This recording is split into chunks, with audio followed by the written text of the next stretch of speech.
Modern. Modern. Modern. Modern.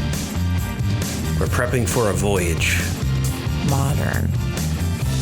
The force of an old-fashioned equals whiskey mass times bitters acceleration. Why don't you make that a double? Modern bar cart. What's shaking, cocktail fans? Welcome to episode 229 of the Modern Bar Cart podcast. I'm your host, Eric Kozlik. Thanks for joining me for another interview episode where we track down the best and brightest minds in the spirits and cocktail world so that we can share their secrets with you.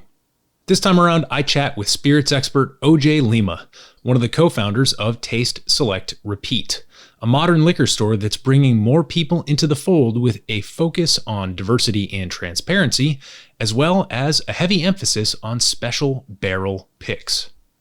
We'll tell you all about how OJ and his team go about selecting these magical barrels, but before we do, let's take a moment so that you can make yourself a drink. This episode's featured cocktail is the Brooklyn cocktail. To make it, you'll need 2 ounces of rye whiskey, 1/2 ounce dry vermouth, 1/2 ounce of your favorite Amaro, and 1/4 ounce or 2 generous bar spoons of maraschino liqueur. Combine these ingredients in a mixing beaker with ice, stir until everything is properly diluted and well chilled, then strain into a stemmed cocktail glass, garnish with a brandied cherry, and enjoy. One interesting thing to note about the Brooklyn cocktail is that the dry vermouth is allegedly an artifact of a misprint. Originally, this Manhattan riff was said to have called for sweet vermouth, which is technically more on brand for the Manhattan family. Here's the thing though, do you want authenticity, being true to the original formulation, or do you want a balanced drink? In this case, I think the misprint was a benevolent error because it avoids overloading this particular cocktail with 3 moderately to very sweet modifiers. As it currently stands, the Brooklyn cocktail is a really fun drink to play around with if you're trying to understand how to dial in tastes like bitterness and acidity in a cocktail format that's as popular yet as flexible as the Manhattan. So this would be like one of those 201 cocktails once you've kind of mastered the basics. And now that you've got an American whiskey cocktail to shop for on your next trip to the liquor store, let's turn our attention back to the interview. In this single barrel conversation with entrepreneur and spirits educator OJ Lima, co-founder of Taste, Select, Repeat, some of the topics we cover include how OJ and his business partner Pierre battled a pandemic and a notoriously thorny government bureaucracy to found and scale their modern liquor store concept, the historical and social forces that contribute to an unwelcoming culture for women and people of color within American whiskey, and how Taste, Select, Repeat is working to open things up by emphasizing transparency and healthy discourse. Then we dig into OJ's bread and butter single barrel picks. Many of you have heard this term, and for some of you it may be new territory. We give you the basic rundown and then talk about how OJ and his team partner with different distilleries to select these barrels from literally warehouses full of options. Along the way, we cover some of the new spirits categories TSR is beginning to explore, how a single barrel whiskey is like a performance of a Shakespeare play, what to drink on the beach with Bob Marley, and much, much more. This is one of those episodes where you realize that American whiskey is a microcosm that can be used to examine the larger world that we inhabit. OJ and the team at Taste, Select, Repeat are completely dedicated to giving you an excellent experience in the glass, but a lot of the real work they're doing involves directly addressing systemic problems derived from power structures embedded both in the 3-tier system and in our own minds and the way we go about our lives. Fortunately, these and so many other problems are always easier to contend with when you've got a lovingly selected single barrel dram in your glass. So with that, I'll turn the mic over to this episode's guest, OJ Lima, co-founder of Taste, Select, Repeat. OJ, welcome to the podcast. Thanks, man. Really appreciate you having me on. So let's kick it off. Just briefly, can you introduce yourself to our listeners? Just give everybody a sense of who you are and what you do. Sure. My name's OJ Lima. I'm the co-founder of Taste Select Repeat, TSR as we call it. Myself and my partner, Pierre, we started an e-commerce liquor store in October of 2020. And we specialize in single barrel whiskey picks, particular American whiskey, bourbon, rye. We're starting now to do some tequila. And then on the other side of our business, we do events, experiences. So we work with private clients, corporate clients to do fun whiskey tastings, blinds, single blinds, and stuff like that. Awesome. October 2020, you decided you were going to launch a online liquor store in the depths of the pandemic. Yeah, go ahead. No, I was just going to say, what were you thinking? I mean, in one respect, it must have been a bit thrilling and exciting because, so much untapped potential. But on the other hand, probably a little bit terrifying too. Tell us about what that was like. So it actually, we officially launched, I believe, on the first day of October of 2020. We made this plan toward the end of 2019, Pierre and I did. So we had for a little while, 2018, 2019, I think even a little bit of 2017, been helping some other shops do barrel picks. One in New York. We had done some with Blake at Sealbox. We had done a couple that hadn't come out yet with Justin's House Bourbon down in Kentucky, all good friends of ours. And there were certain things Pierre and I wanted to do in particular. We wanted to focus on, what we call independent distillers. I know some people call it craft, but I don't think that's a fair estimate of what they do. So because of that, we could see that it was going to get difficult to work in the space that we were at in the system. In this 3-tier system, we were basically like a 4th tier. So we decided, all right, let's open up our own shop, our own retail shop, and what's going to make the most sense. So we kind of scoured the United States to look at the laws in the different states and places, and decided DC was the place for us to go because it was going to allow us to really use technology to kind of move our company forward. And Pierre's always worked in technology, and I've always worked in media marketing, and also, in my time in media, kind of transitioned from print really to like digital. So I always knew that technology was important in terms of delivery system for anything. So we decided in 2019 we were going to do it in 2020. I left my fancy corporate job in media to do this, and we started to go out and get our licenses. So we put all of our paperwork together, which it's extensive, the paperwork. So it's like background checks, fingerprinting, credit checks. They check to make sure you don't have a criminal record, that kind of stuff. So we started to put all this paperwork together, and in December of 2019, November, December 2019, all of a sudden in January, it's like, of 2020, it's like full COVID. They're like, everybody's going to stay at home. You can't cross state lines. It started to get really serious. And so we really sat down and said, look, we got to hand in this paperwork if we even think we have a shot of getting our proper licensing in this business off the ground.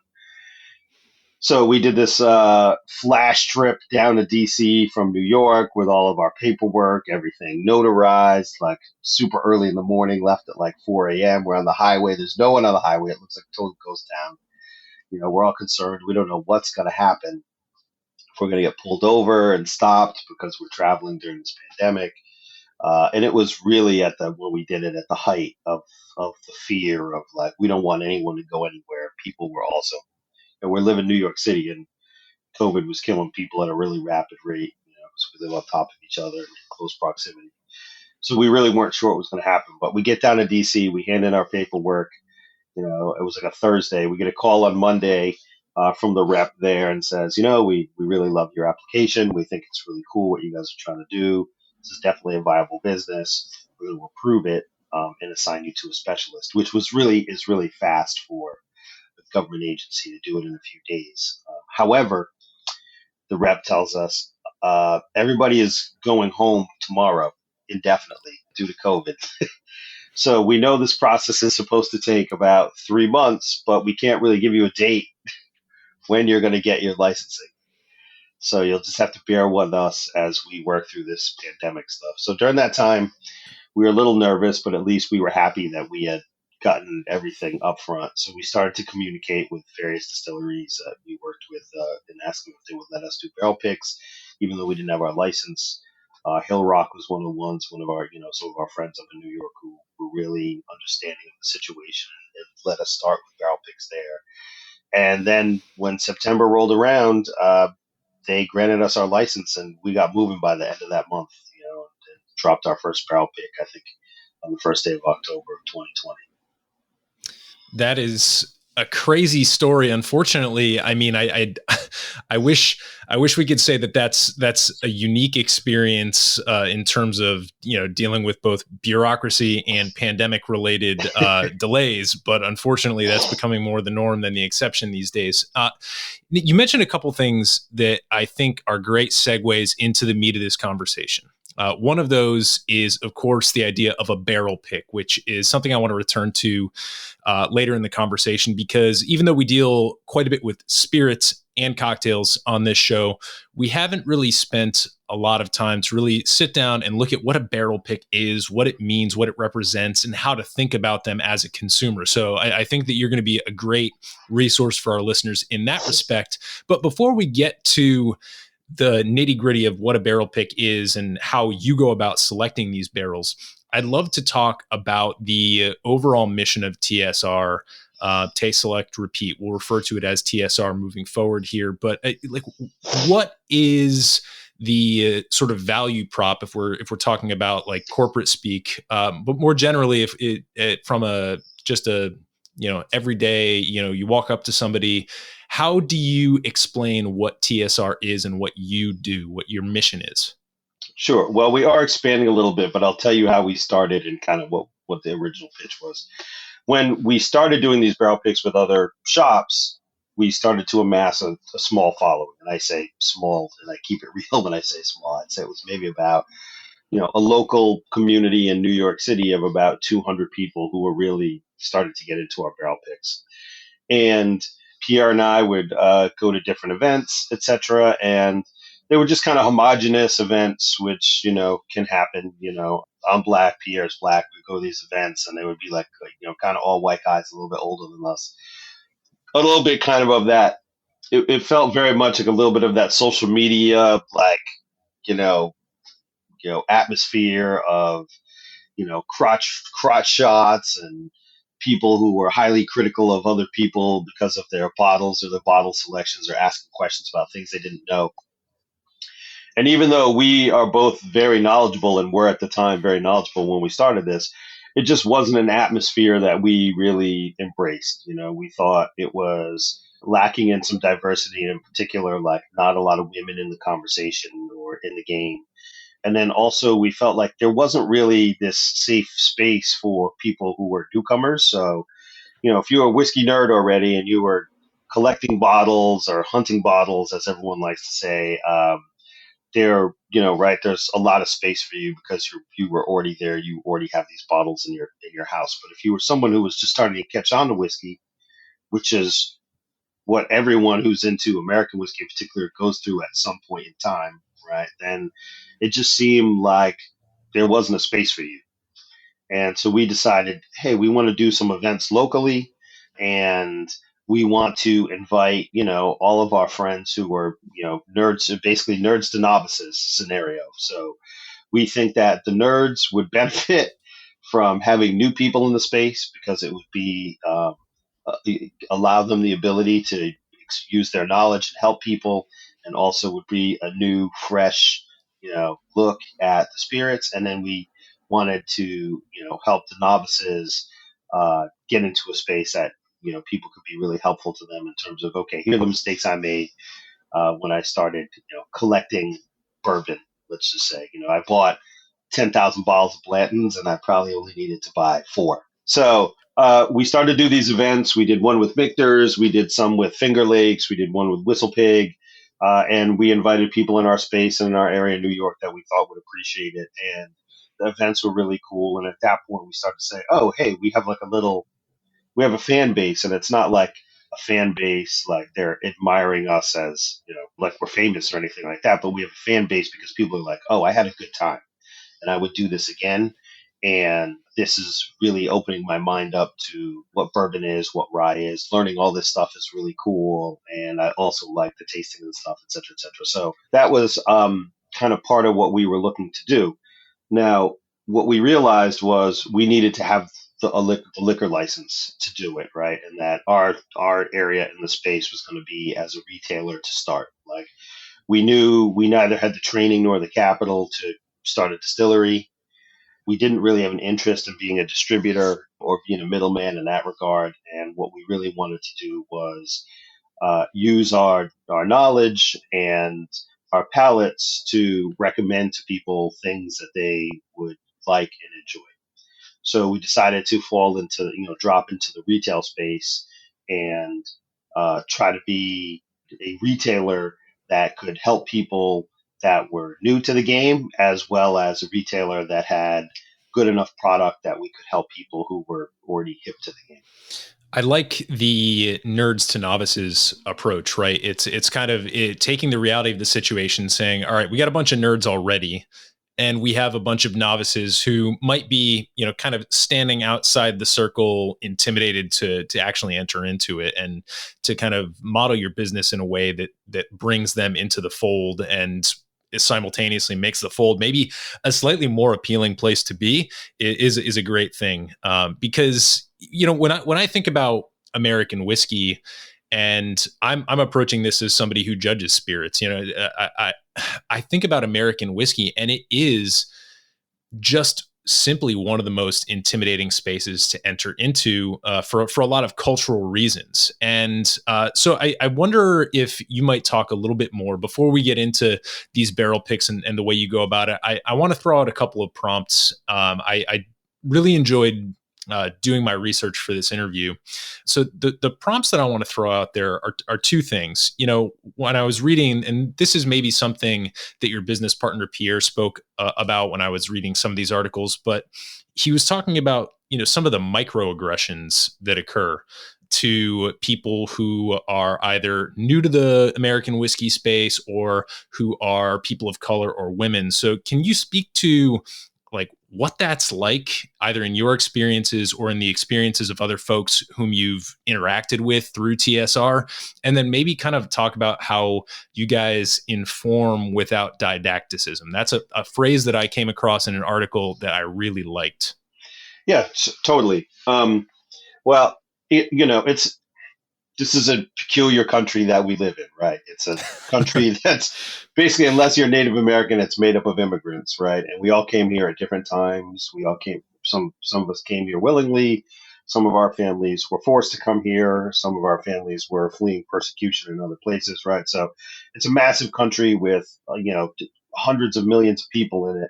And we live in different areas. We have all these different experiences, and yet we're trying to live in this one location under this one government, etc. Right? So while on the one hand, the United States is like this space where there's tons of room for opportunity and success, there's also tons of room for conflict based on all the things that have happened in our history. So there's that, right? And that trickles over into everything that we do. So I don't want to, make it like, we go down to Kentucky and we go to these places and everyone's a racist and everyone's a bigot. That's not really what it is. I just think this is the country that we live in, and we just have to be, we have to be honest about what it is in our history and our people, and proactive about making all these scenarios better. So I don't think it's just like endemic to American spirits. That's just our country.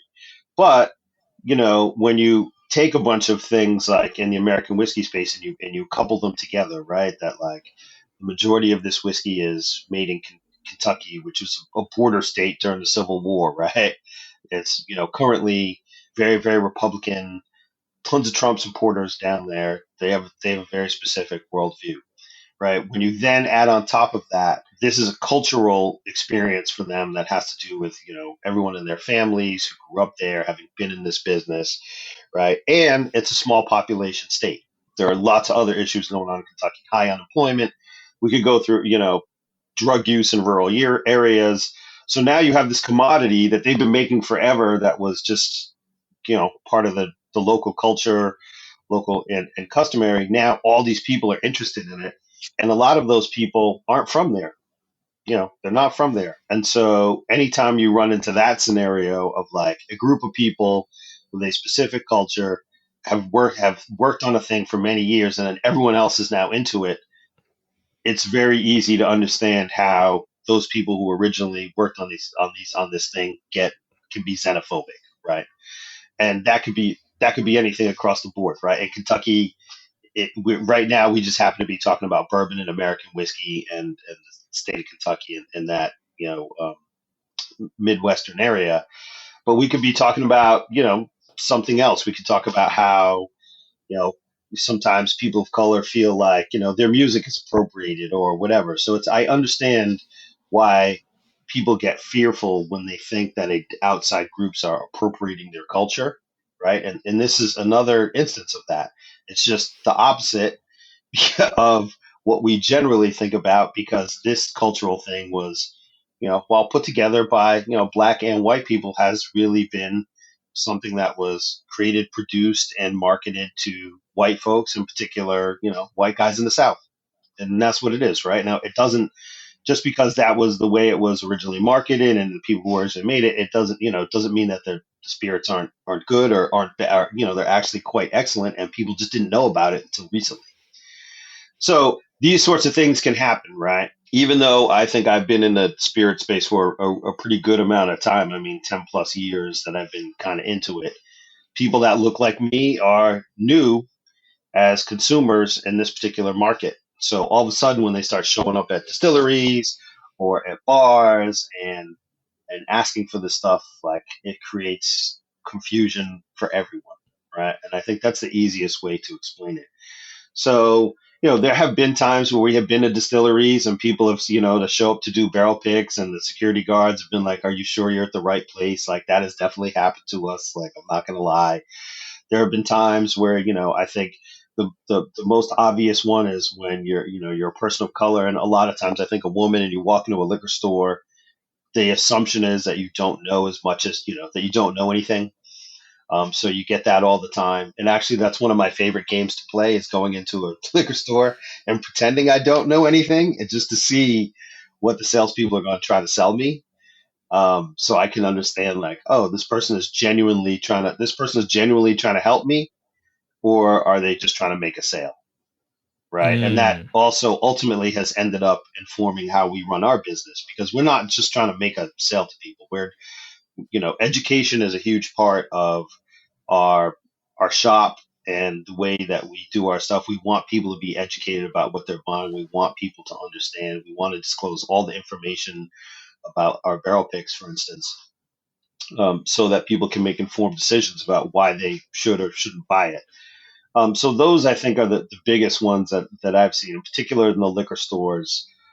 But again, I don't want to paint this picture, right, of, we're struggling with racism over here in this industry. Because again, I think it's an American problem, not a whiskey problem.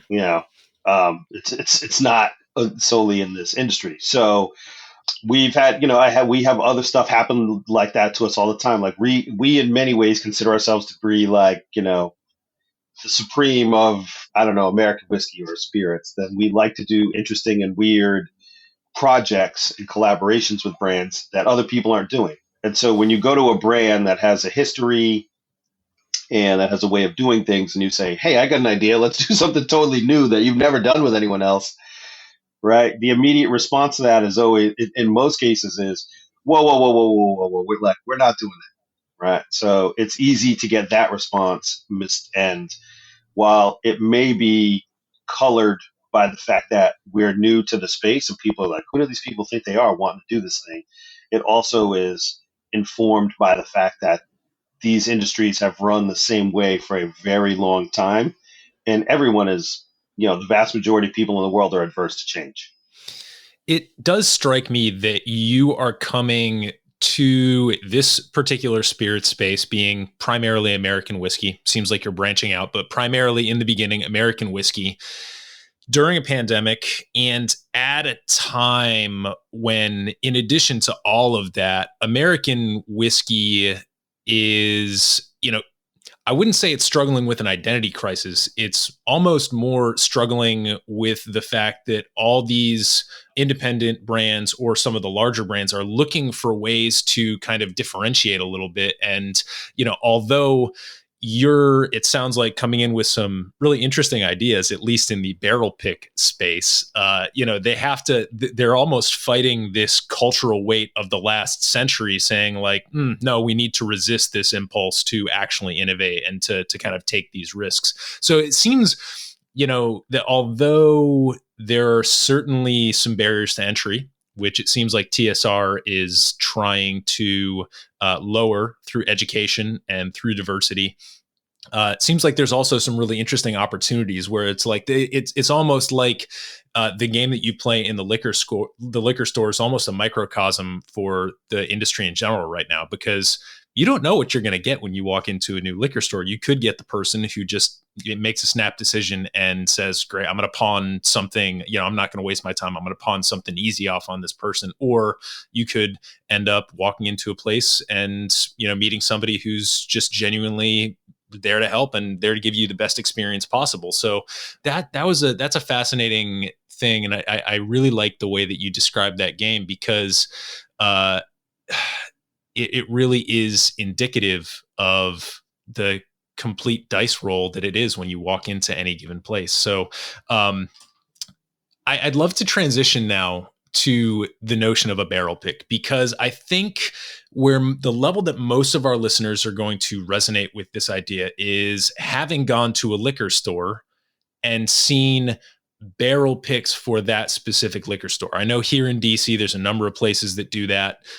Schneider's of Capitol Hill, one of my favorite places, does that all the time. A number of others, and people from other markets, who go to places like, I'm sure that lots of Total Wines do barrel picks. I'm sure places like Binny's in Chicago does it all the time.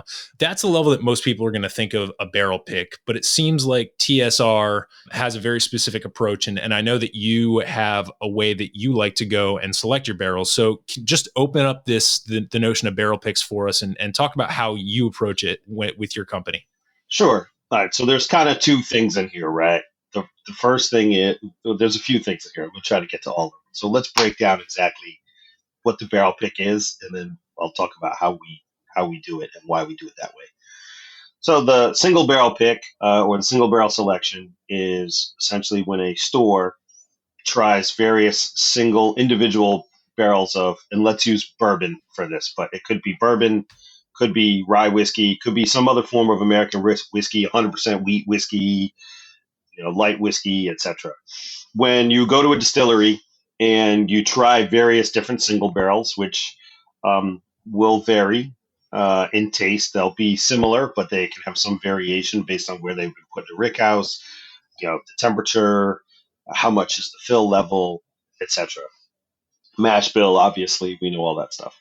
And you try through a bunch of different ones and you decide which one you like the best. And then you ask the distillery to bottle that for you specifically and put some information on the bottle. We'll say that says, hey, this was selected by this particular shop. So that's really what the single barrel selection is. They tend to be slightly more expensive than your normal offering from that distillery. In all likelihood, because the proof is higher, they're usually done at barrel strength. So they pour them out of the barrel, they put them in a bottle. What you get is what you get. Now there are some programs that give you options to proof them down to 100, like Old Forester, or do it at barrel strength. And then there are some programs like Wild Turkey that only do them at the same proof that you would get their core product. And the reasoning for that is because they don't want to disrupt their bottling line to have to do special labels and deal with that sort of thing. We happen to think that it's particularly in this, a while ago when it was easier to get allocated bottles, or I guess they weren't really allocated. There was a lot of these great opportunity to get this high-end whiskey at a reasonable price. Well, there's more fans now. There's more people who are interested. There's a bigger secondary market. All this stuff is going on. So there is less opportunity, for instance, to get a Pappy Van Winkle 15, a birthday bourbon, a this, or that. We could go on and on with all those. So to us, the barrel pick is a really great expression of what the distillery does, right? It's literally like going to the distillery and saying, give us what you believe to be your best work, and we'll try through it and we'll pick the best one, and then we will bring it to people. So that's what the barrel pick is. And when you go into many stores, they'll usually have a display. They'll say, hey, this is our barrel pick from Elijah Craig, or a barrel pick from this place, and you can purchase them. And it is a great opportunity to really try some different things that are going to be a little bit more unique than your standard offering from any distillery that you'll see in any store. Now, they can be good, they can be bad, right? The reason that you batch whiskey is to get to a consistency of flavor, is to get to a consistent proof, and to offer a consistent product, right? Just like, the concept of no matter where you go to McDonald's in the world, the fries should taste the same. No matter where you buy a bottle of, Russell's Reserve in the world, it should taste the same, right? Or Elijah Craig, it should taste the same. So when you get the single barrel product, it's going to have some uniqueness to it in terms of the flavor, the proof, etc. So we want to give that to our consumers because we think they're great products. We think it's a great demonstration of the quality and caliber of what these distilleries do. But we try to add some education element into it, right? And this is where kind of we think about our liquor store differently than other people do. There have been tons of times where I've gone into liquor stores and they've had barrel picks and they don't really select them. They just have the distillery send them, or the people who are there aren't educated on, why their particular barrel pick is better than anything else. And part of what we do is say, all right, well, we want to go to the distillery. We want to take pictures. We want to take video. We want to bring other people to pick with us who are knowledgeable about spirits, and so that we get the best product we possibly can. And then when we sell that product to people, we want to be able to list all the information so that we're 100% transparent about what it is, and demonstrate that we actually took the time, effort, and energy to go and get the best product possible. So for us, it's not just that we're selling a slightly more unique product from these distilleries, but we're also helping to educate consumers about why these distilleries are good at what they do, right? And why we went there in the first place. So we pretty much will never select barrel picks from samples unless we're dealing with a distillery that we really can't get to for some reason. It's a timing issue, or if they're a non-distiller producer and they don't really have a location where they distill their spirits. Those are the only reasons. But it's important to us to go everywhere, and I think of like an upcoming trip we have. In a month or so, we're doing our first Jack Daniel's barrel picks. Now, Pierre and I don't really drink a lot of Tennessee whiskey, but we're going to go and do a Jack Daniel's rye and a Jack Daniel's, Tennessee whiskey, and it's going to be an experience for us. We'll be in Tennessee at Jack Daniel's for the first time. We want to meet all the people. We want to talk to them about what they're doing. We want to see their process. We want to take the tour. We want all the smoke. And we want to meet these people and learn about who they are, right? Because ultimately these products don't make themselves. They require a long list of people who work for a company to make them. And that goes all the way from people who are highly educated with PhDs in chemistry, all the way down to, day workers, day laborers who are responsible for, manning machines, cleaning up locations, moving barrels. Like, it's a real wide range of people who work at these places to make these great spirits. And we try to bring that element to our barrel picks. So we spend a little bit more money to do it, to go there, to spend the time, to get the media. So our barrel picks tend to be a little bit more expensive. But it's not because, we're here trying to gouge anyone. It's because we literally just put more money and effort into getting them right than some other liquor stores do. You just threw a ton of awesome information out there. I want to comment on a few things. I really appreciate that you drew that distinction. I love the McDonald's fries metaphor of, right, the art of consistency versus perhaps the more fleeting or momentary art of a single barrel, right? Like you've got Elijah Craig tastes like Elijah Craig, tastes like Elijah Craig. And then you have this barrel that can be in the warehouse next to all those other barrels that are about to get blended and taste like Elijah Craig. And that individual barrel can taste so wildly different that I think that that's the pull of the single barrel. It's almost like when you go to a bookstore and you pick up a copy of one of Shakespeare's plays off the shelf, it's got the same words in it as that play that you're going to go to any other bookstore and pick up off the shelf. But when you go to a performance of that play, that performance is going to be nothing like any other performance of that play. And so I think that that's really the pull of the single barrel. This episode is brought to you by Near Country Provisions. I've been a customer for about a year now, and I can say without hesitation that the delivery of frozen farm fresh meat that I receive from Adam and his team makes me do a little happy dance every month. Not only does Near Country offer grass-fed beef and pasture-raised pork, but they also have an awesome selection of chicken and seafood. And the best part is it's all local and it's all sustainably farmed and harvested. You can customize every order, or simply leave the selection in their capable hands like I do. Near Country even offers fun add-ons like bones for soups and stocks, as well as special holiday offerings like turkeys, brisket, and more. If you live in the Mid-Atlantic, that's DC, Maryland, or Virginia, and you're sick of the same bland selection at the grocery store, or you're looking to drastically improve the quality of the protein in your diet, Near Country Provisions has you covered. Head over to nearcountry.com and enter the code BARCART, all one word, when you sign up for your subscription to receive 2 free pounds of bacon or ground beef in your first delivery. That's BARCART, BARCART, all one word, at checkout. This is easily one of the biggest quality of life improvements I've made in the last year or two, so I hope you'll give Near Country Provisions a shot and let me know what you think. Now, back to the show. And one thing that I realized as you were speaking that I don't think had quite occurred to me was how kind of throwaway barrel picks have become at liquor stores. They've become just another box that you need to check. We need a big, we're out of our Maker's Mark or our Old Forester barrel pick. Get the rep on the phone and tell them to send another barrel pick for us because we need to have it. People are expecting it.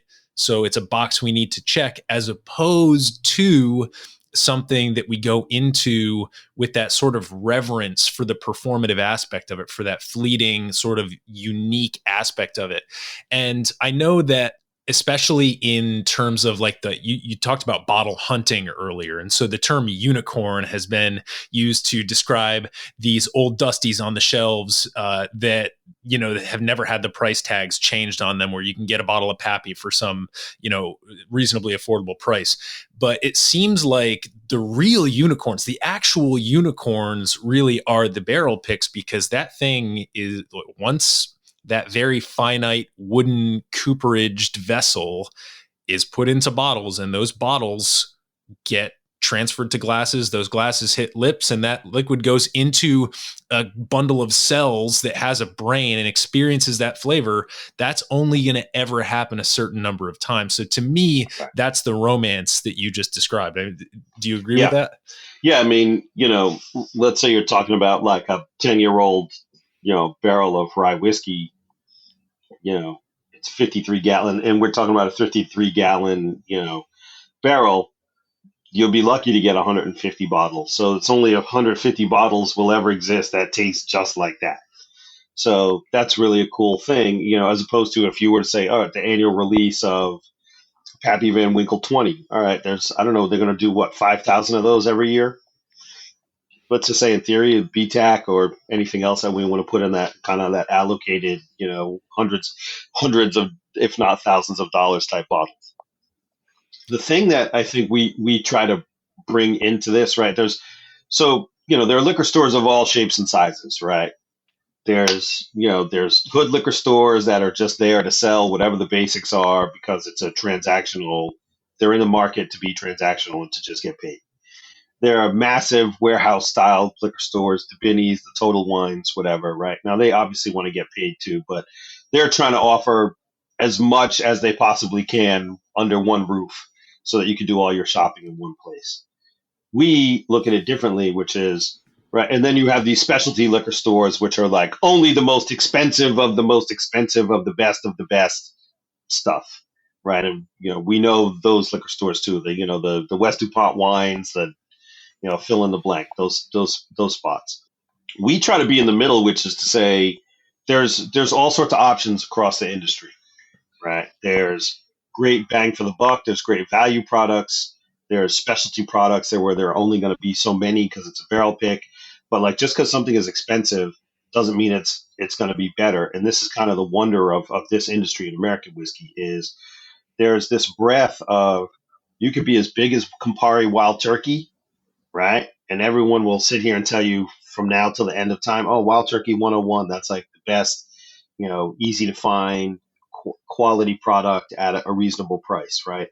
To get that right, when you go to Wild Turkey and you see that operation and you see how big their vats are and their still and all that stuff, you're like, oh, wow, to get this right and to have it consistent and to be this good consistently year in, year out, for decades is an amazing feat. It's an amazing feat. It's like being a champion, it's like being a Patriots, like they're great every year. That's hard.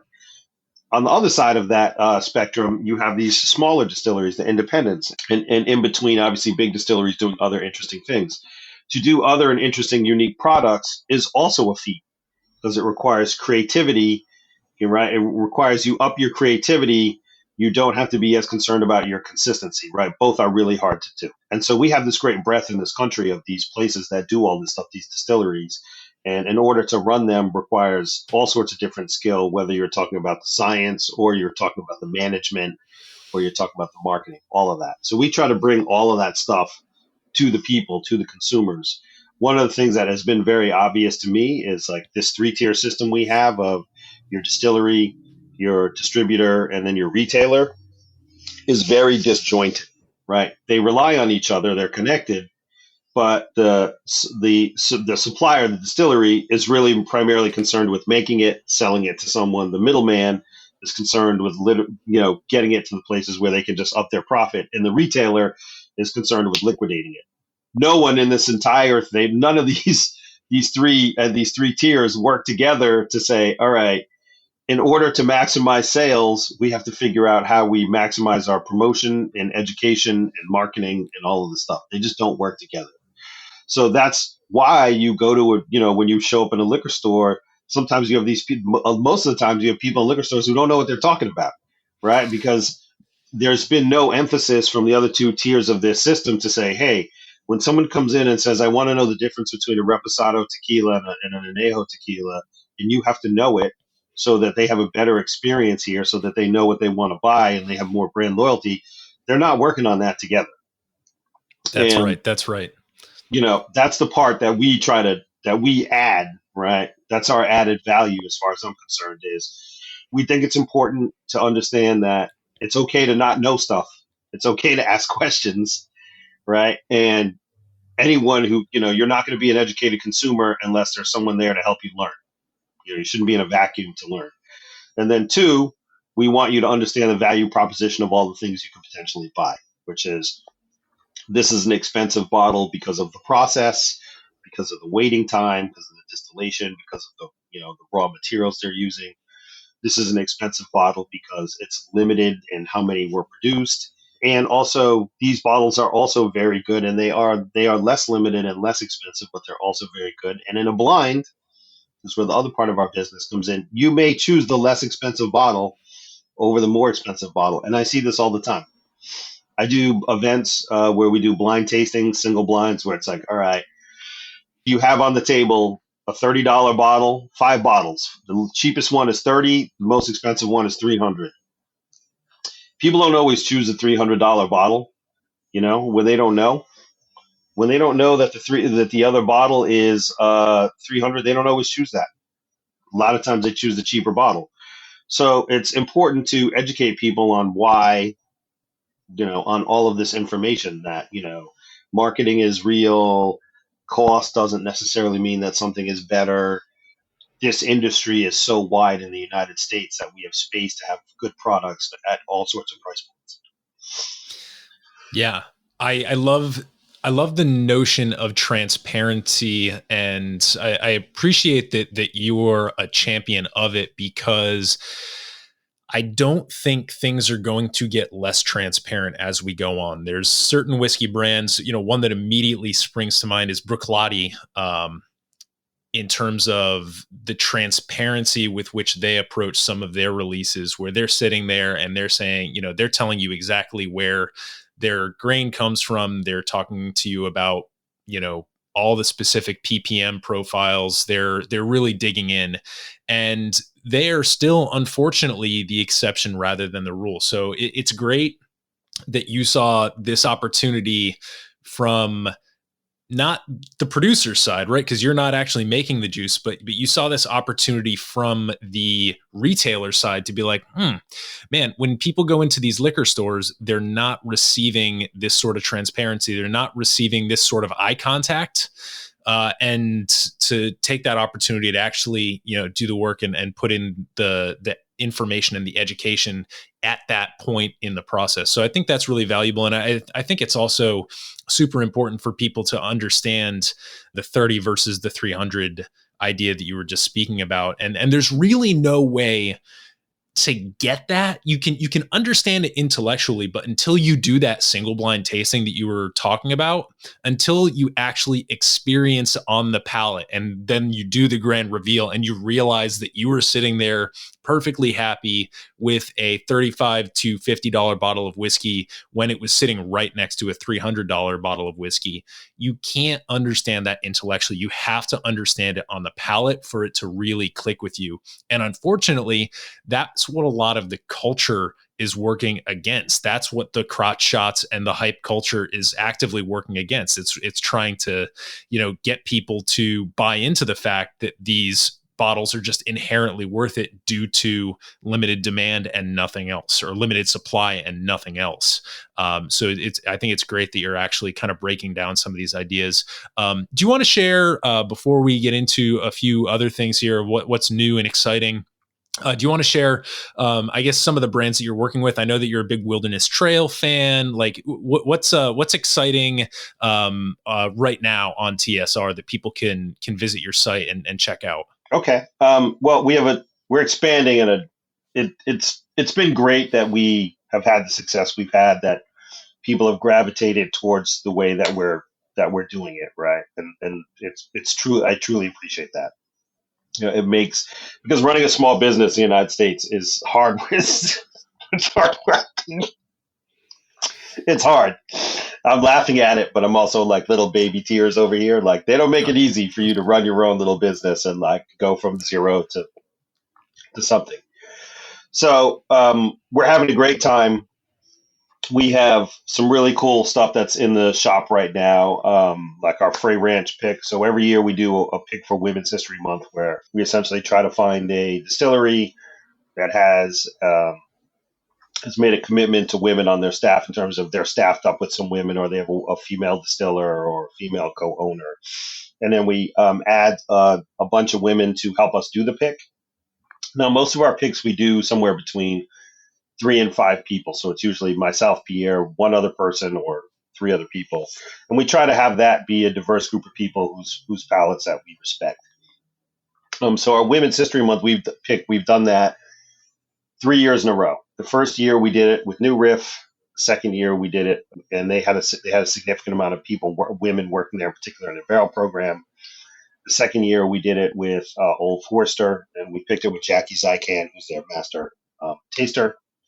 This year we did it with Frey Ranch, who is co-owned by a husband and wife team, and we had 3 women help us with the pick. So our Women's History Month pick is kind of like our biggest tradition, and I think it's great every year. We've been, our lowest proof we've picked on that is 100, all the way up to 127 proof. They're always really good. They're always unique. This year we dropped that one with a really cool little glass that says, "This whiskey got me feeling pretty," which we usually have engraved on the bottle. but because we couldn't engrave the bottle this year, we basically added a glass to it. It's a really excellent pick, and it highlights to me like the quality of a very small distillery, Frey Ranch, which is in Nevada, which a lot of people haven't heard of, and how, you know, the whiskey industry in the United States is bigger than just, Kentucky and Indiana and Tennessee. So we love that. We also have a few other really quality barrel picks in there. A lot of them will sell out pretty quickly. So a bunch of the barrel picks that we do, if they're from a distillery that people know, they'll be gone in 5 minutes. They'll be sold out. But then we have a lot from the independent distilleries, which sell really, really well, really fast, but they don't necessarily sell out in minutes, right? They don't sell out like our Four Roses Pickwood or our Buffalo Trees Pickwood. But we love that about it. Like, we want to have the products in the store that highlight the best of the industry. So we have a really excellent bottle in there from Bainbridge, which has won so many awards for being like, they're literally the best organic distillery in the country, maybe in the world. Very small. It's on an island outside of Seattle. And we have 100% wheat whiskey from there, the first one they ever did at barrel strength, and it's excellent. And we still have a few left. We have an excellent Rossville pick that's made by MGP, and everyone knows who MGP is because they make so much whiskey for so many people. And that's a Kentucky style rye, and they have a new program, and we really enjoyed what we tried from them, so we wanted to highlight them. So we have some great barrel picks. Now, the thing that's kind of gotten bigger for us over the last year and change, because it hasn't been that long since we've really been up and in business, is people started asking for a couple different things. We had tons of clients who started asking for tequila, mezcal. So we've done one mezcal pick with 5 Sentidos. And we are starting to just really up the amount of tequilas that we carry in the store. So we're focusing on Reposado, which is the more traditional style in Mexico, and then also adding some añejos and extra añejos in there for people to sample and try. So we've really kind of beefed up what we're doing with tequila. We're getting ready to do some tequila barrels. I think one with Código, one with Herradura, one with El Tesoro.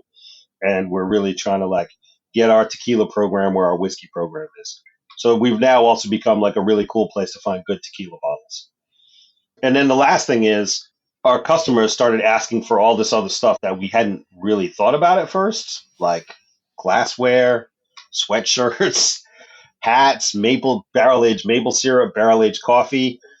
So Pierre and I sat down and we thought, all right, so we started this as a liquor store, and we had all these ideas about it just being a liquor store, and what we seem to be transitioning to is really a marketplace that really celebrates the liquor lifestyle, which is a better way to put it, I think. So we're trying to figure out all of the best ways to get different products in, whether they're branded by us, TSR, or whether they are other companies we believe in that are adjacent and in the same industry, and offer them. And then one of the other kind of missions that we have is to look at other people we have in the industry, people who are excellent mixologists, and say, all right, what can you add to this? If you could sell something, what would it be? Would it be a bar kit? Would it be a tasting spoon? Would it be, we don't know. But whatever it is, we want to get your opinion and we want to sell it, as long as, you're going to tell us what it is that makes it special, and we can put it out there and people can understand that. So we are slowly but surely really transitioning into more of a marketplace than we are just a liquor store. And I do love that idea because I think it does start to open up and explain the connectivity of these industries, right? It explains the connectivity between, mixologists and distillers in a way, right? It explains the connectivity between a glass maker and, having the right glass to drink the right product with, and why one glass is better than another, et cetera. So trying to really encompass that whole liquor lifestyle is a mission of ours, and something we're moving towards slowly but surely. But we're really liking the way it's coming out. So as we move on every month, we have more new and interesting products that are bigger than just bottles of whiskey for people to check out. That's tremendous. Well, I'm super happy that what started as a liquor store with a emphasis on transparency is now taking on a life of its own as more of a marketplace, and it seems like the transparency and the attention to detail that you guys put in is really what's fueling that. So congrats. I mean, that's simultaneously exciting, but a lot. As you go from one vertical to a bunch of verticals, that's a lot more work and a lot more complexity. So super excited for that. And I guess I really wanted to get into cigars with you, but maybe we'll have to save that for a round 2 at some point, because it seems like over on your Instagram you're a big fan of the spirits and cigars combo. Is that something you've ever contemplated maybe doing in tandem? I love a cigar. I love a good cigar. I love a good cigar recreationally. So I wouldn't say that I'm like, I'm not like the cigar lover 12 out here where like I know it, I'm dialed into it. There are some brands I like more than others. I like to have them when I'm on vacation or chilling with friends. Mm-hmm. So we haven't really thought about like cigar and whiskey pairings, but certainly it could be something that could happen in the future. I just think there are a lot of things, right? Like we know, I think Pierre and I, for instance, we know American whiskey really well. I really like agave spirit, so I'm into exploring where we're going with agave. He really likes single malt, so he's into exploring Scotch, American single malt, Japanese. And when we run into things that we don't know very well, we try to surround ourselves with people who can help us to select and offer the right stuff and, make it worth their while, right? We're not going to say, hey, we got these cigars in the shop and they're amazing, when our skill level in the cigar game is not the best. We would in turn say, we have these cigars in the shop that were picked by our friend so-and-so who is really skilled at this. And this is one of the reasons why they're good. Well, that's good. It's good to hear that the marketplace expansion is not coming at the expense of the identity that you've built to this date. So, I want to do just a couple of quick lightning round questions before we get off here. But before we do that, can you just give everybody the best way to hit you up personally and TSR on social media and on the web? Sure. So I'm primarily on Instagram. And my handle there is Neat Rocks Cocktail, as in the 3 ways I like to drink my whiskey: neat, on the rocks, or in a cocktail. Our TSR account is Taste Select Repeat. And we have Instagram. We are also on we're on LinkedIn, and we're on Facebook. We don't really play games with the TikTok yet, but you never know. Maybe we're trending a little old for that at the moment. We're a little washed, but we'll see. But Taste Select Repeat is across all platforms. Just Taste Select Repeat. We primarily do Instagram. If you're interested in the site, our site, even though it is a liquor store, and we ship all over the country, we have a blog area where we talk about things that we're working on, places we've been, new products that are coming out, that kind of stuff, press that we get. So the site is also tries to be a little bit more of a resource than just, you can buy bottles on here. Sure. We'll have links to all that over on the show notes at modernbarcart.com/podcast for this interview. And now just a couple of quick lightning round questions before I let you go here. The first one is we have a desert island scenario.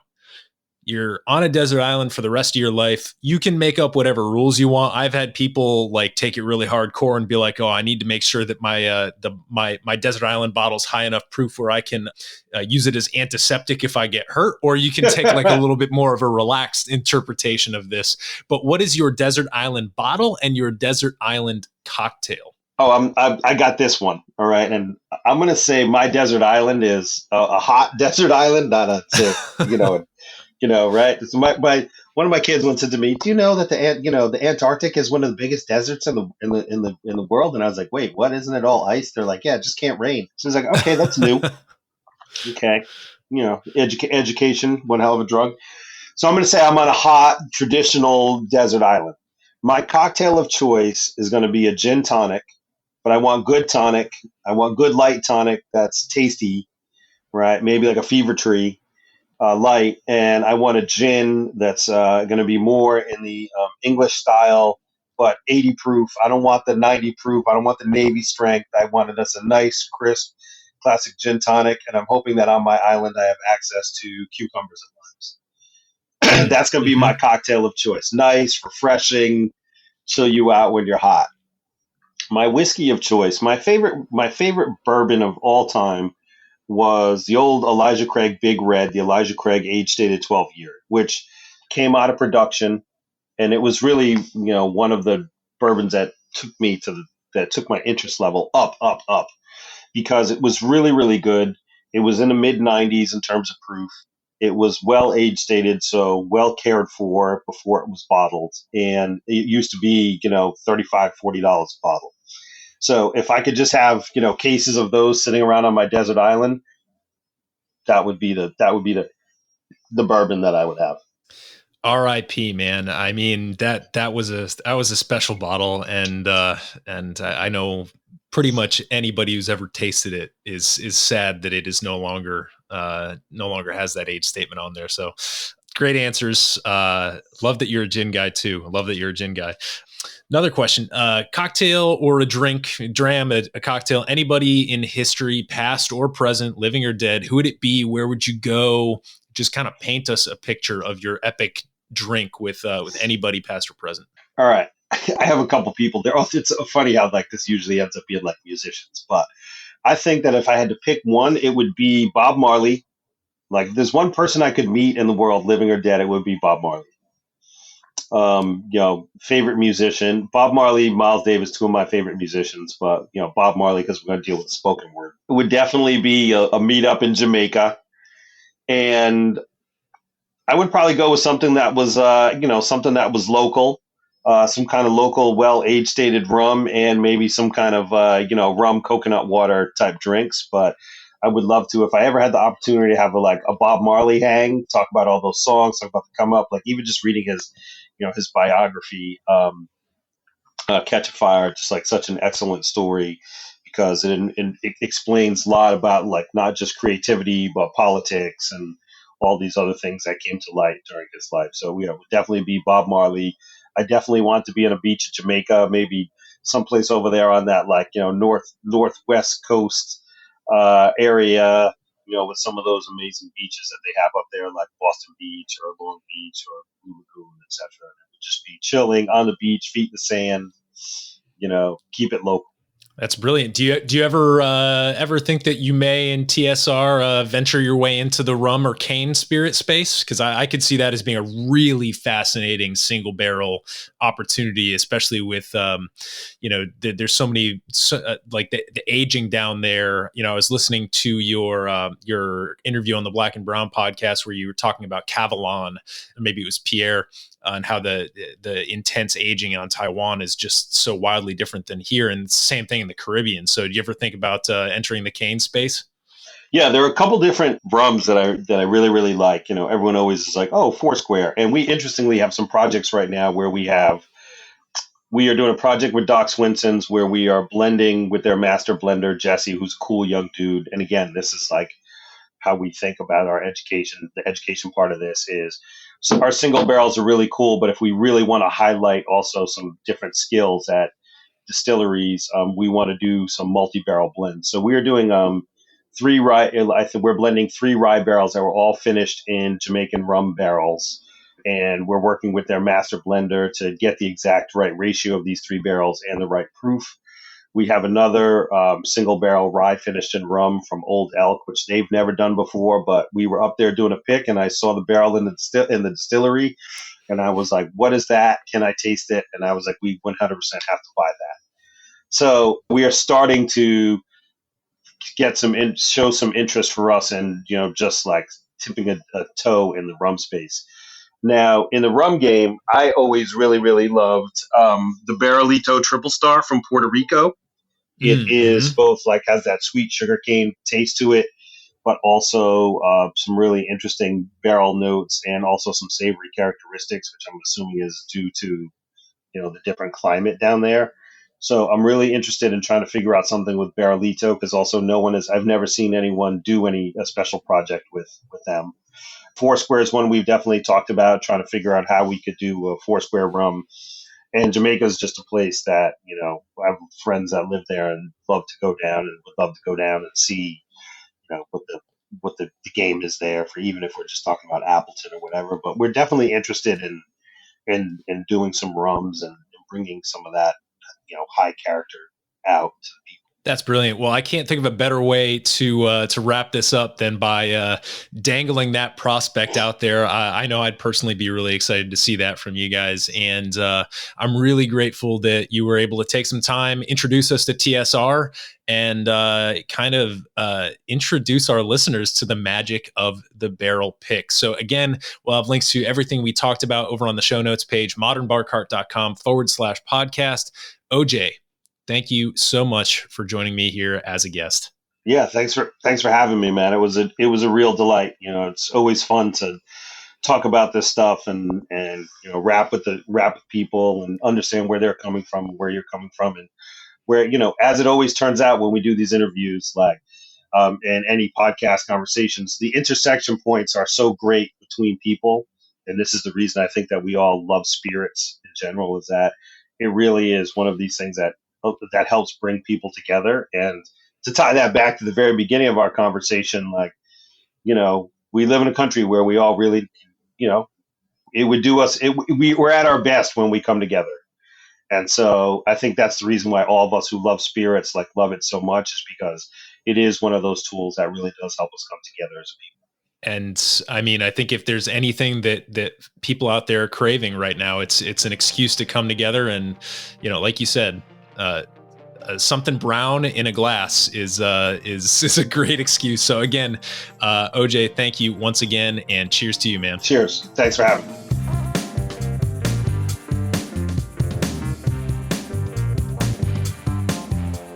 Hey everybody, thanks for listening. If you enjoyed this episode, there's two big things you can do for us here at Modern Bar Cart. One would be to tell your friends and family if you think they'd enjoy listening to us talk about cocktails. And if they don't download podcasts, they can always stream our episodes on their desktop directly from the show notes page at modernbarcart.com. The other thing you can do to help would be to head on over to iTunes or wherever you download your podcasts and leave us a review. 5 stars are great, but we're more interested in your feedback.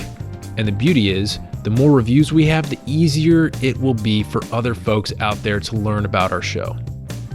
We're trying to start a cocktail revolution here, and by spreading the word, you're helping us fight the good fight. You can always reach us by emailing podcast@modernbarcart.com if you're looking for cocktail or bartending advice, or if you're a pro who would like to pull up a mic and be interviewed for all to hear. Also, definitely follow us on Instagram and Facebook @modernbarcart for cocktail porn, recipes, and entertaining tips. And keep an eye out for new product releases and special offers, which are happening all the time. We love our listeners, and we really enjoy giving you exclusive discounts and sneak peeks at our latest and greatest cocktail projects. This episode may be over, but for you, the mixological fun and adventures are just beginning. So remember, folks, drink responsibly and experiment boldly.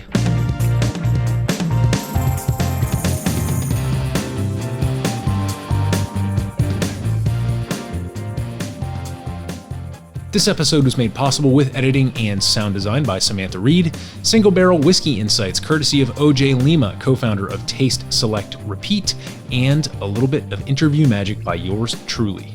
This has been a Modern Bar Cart production, copyright 2022.